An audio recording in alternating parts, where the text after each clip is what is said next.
जय गुरुजी। अथ श्री वामन पुराणं त्रयोविंशोऽध्यायः। ऋषय ऊचु ब्रूहि वामन माहात्म्यम् उत्पत्तिं च विशेषतः यथा बले नियमितो दत्तं राज्यं शतक्रतुः। लोमहर्षण उवाच शृणुध्वं मुनय प्रीता वामनस्य महात्मनः उत्पत्तिं च प्रभावं च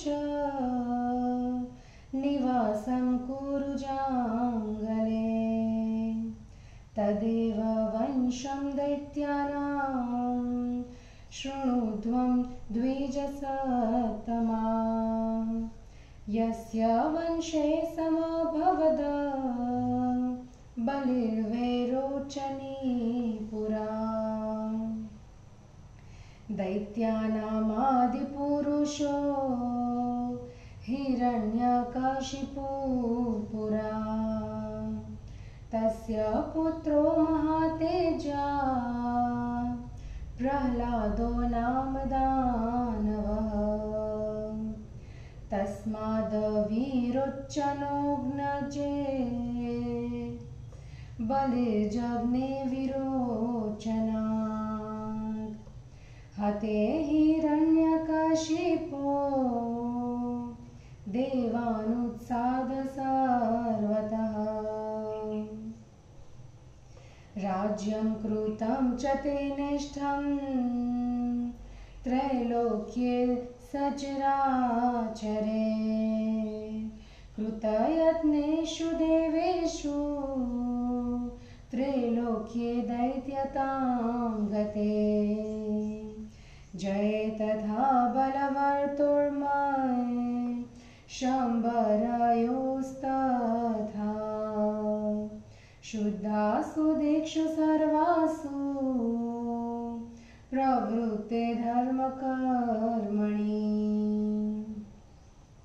सम्प्रवृत्ते दैत्यपथे अयनस्थे दिवाकरे प्रह्लादशन्बर्मयेरन्यो हृदयेन चैव हि दिक्षु सर्वासु गुप्तासु गगने दैत्यपालिने देवेषु मखशोभां च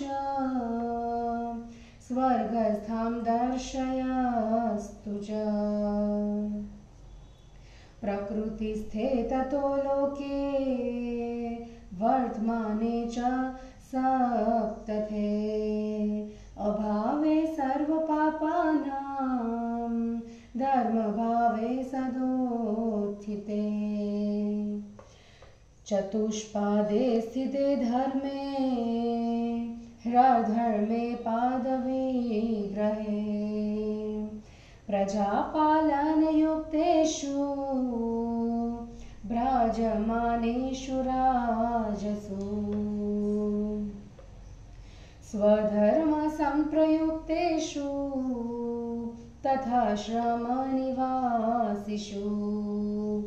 अभिषिक्तो सुरे सर्वे दैत्यराज्ये बले सदा हृष्टेष्वसुरसङ्घेषु नदस्तु मुदितेषु च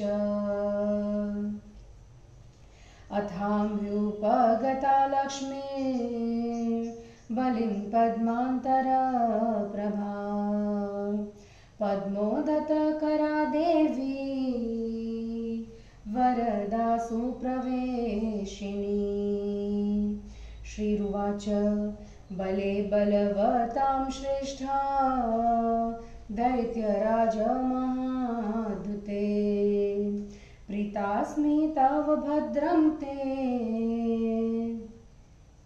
देवराज पराजये यत्त्वया युधि विक्रम्य देवराज्यं पराजितं दृष्ट्वा ते परमं सत्वं ततोऽहं स्वयमागता नाश्चर्यदानवव्याघ्रा हिरण्यकशिपो कुले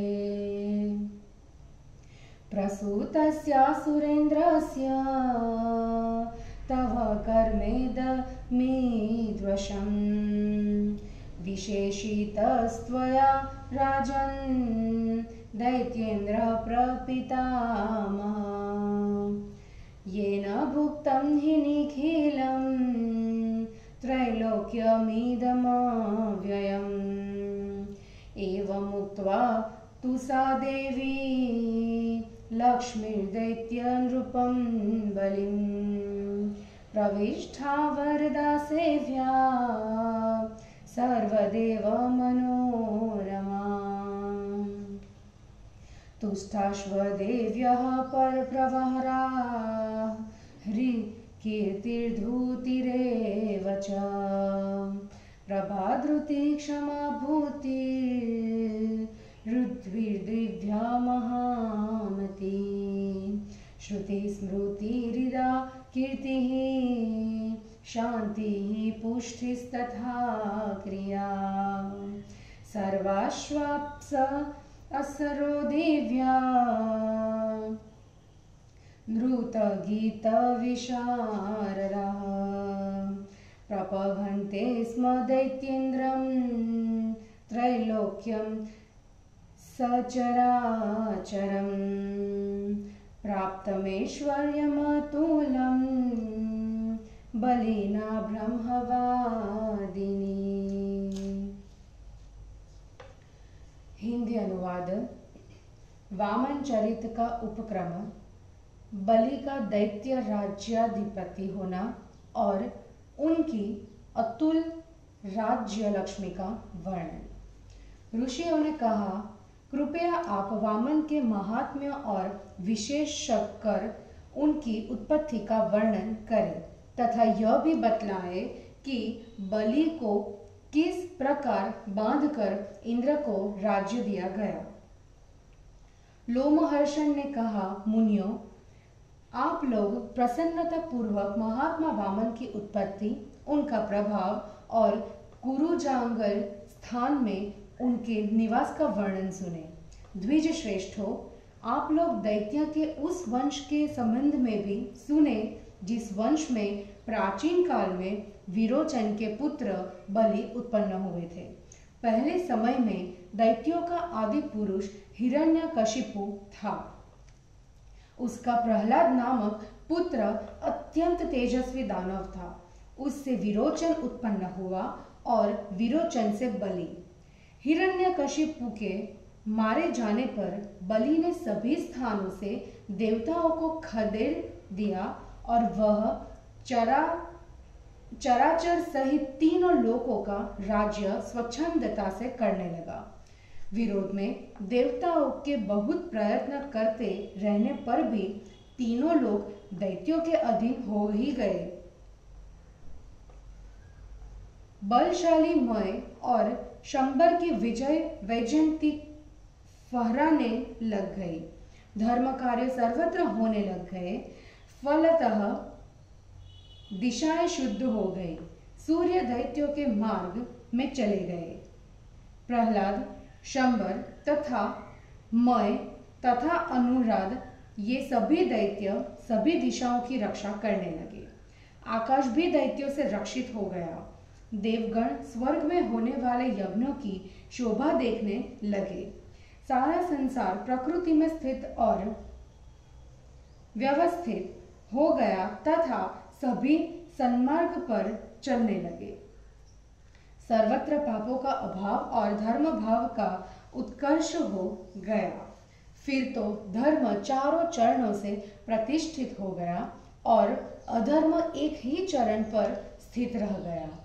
सभी राजा भली भांति प्रजा पालन करते हुए सुशोभित होने लगे और सभी आश्रमों के लोग अपने अपने धर्म का पालन करने लगे।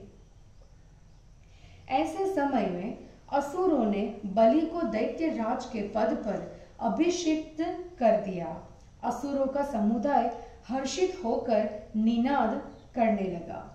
इसके बाद कमल के भीतरी गुफा के समान कांति वाली वरदायिनी और सुंदर सुवेश वाली श्री लक्ष्मी देवी हाथ में कमल लिए हुए बलि के समीप आई।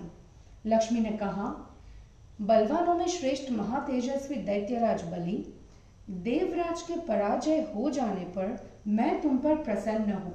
तुम्हारा मंगल हो, क्योंकि तुमने संग्राम में पराक्रम दिखाकर देवों के राज्य को जीत लिया है। इसलिए तुम्हारे श्रेष्ठ बल को देखकर मैं स्वयं आई हूँ। दानव असुरों के स्वामी हिरण्यकशिपु के कुल में उत्पन्न हुए तुम्हारा यह कर्म ऐसा है, इसमें कोई आश्चर्य की बात नहीं है।